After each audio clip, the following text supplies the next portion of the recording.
एक बार किशोरी जी ठाकुर जी से बोली हम बंसी बजाएंगे। जो बोले आप बंसी मत बजाओ। बोले क्यों?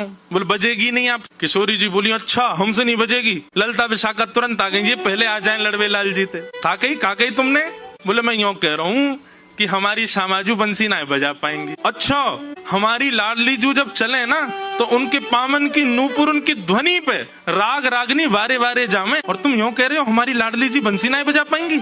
चलो जल्दी अपनी बंसी दो, हमारी किशोरी जी बजाएंगी। अरे मैं कोई किशोरी जी पे संशय ना कर रहा हूँ, किशोरी जी पे कोई आक्षेप ना कर रहा हूँ, वो साक्षात संगीत स्वरूपा है, पर मेरी बंसी जे ना बजा पाएंगी। ललता जी बोली आज तो यही बंसी बजेगी, अब ही बजेगी और तुम्हारे सामने ही बजेगी, लाओ दो। ठाकुर जी बोले ना माननी बात, लो दे दो। हे लाडली जू आज दिखा दो यार, जो बहुत अपने आप को कुछ समझे है बंसी बजावे और यूं सोचे कि या के आगे कोई ना है, आज आप बजाए दो, नेक दिखाए दो, अपना स्वर लगाए दो, यही को मूर्छित कर दी हूँ बंसी बजाए के। ठाकुर जी खड़े, हाँ श्री जी बजाओ, हमारा तो सौभाग्य कि हमारी बंसी आपकी सेवा में, पर मैं फिर कह रहा हूँ जी बजेगी नहीं। किशोरी जी ने अपने अधर पर वेणु धारण करके अपनी कोमल उंगलियों से छिद्रों को आच्छादित किया और जैसे ही प्राण पिरोए बस हवाई हवा निकले, स्वर नहीं निकले। ललता विशाखा कह रही हैं अरे जल पिला गलो सुगो श्यामाजू को जल पिला दियो, लेकिन बंसी नए बजे। ठाकुर जी मंद मंद मुस्कुरा रहे। अब मैं कह रहा हूँ नए बजेगी, मुंह वापस कर दो। अरे श्यामाजू जी बहुत मायावी है, ये अपनी माया ते कछू कर सके, याने जरूर बंसी बांध दी होगी, याने बंसी को टोना टोटका करके बाकी स्वर सबरे अंतर ध्यान कर दिए, नहीं तो हमारी श्यामाजू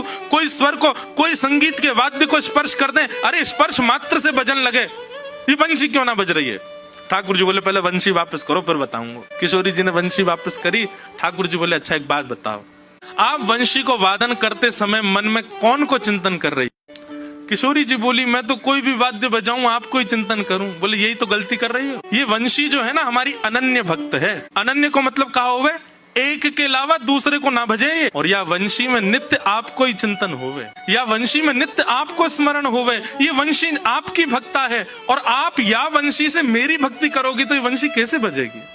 हे श्यामाजू आप नेत्र बंद करके अपनो ही चिंतन करो, मतलब अपने ही स्वरूप को ध्यान करो। जब आप अपनो ध्यान करोगी तब ये वंशी बजेगी, क्योंकि या वंशी में तो नित्य आपको ही गायन की हो जाए। किशोरी जी ने अधर पर वंशी रख के जैसे स्वयं को स्मरण किया, अपने रूप नक, अपने रूप नेत्र आदि को स्मरण किया, अपनो ही स्मरण करके जैसे ही वंशी अधर पर धरी बिना फूंक के वंशी बजन लगी। किशोरी जी के नेत्र सजल है गए। आपकी या अनन्य प्रेम पे ही तो मेरा मन करे कि मैं वारी वारी जाऊं।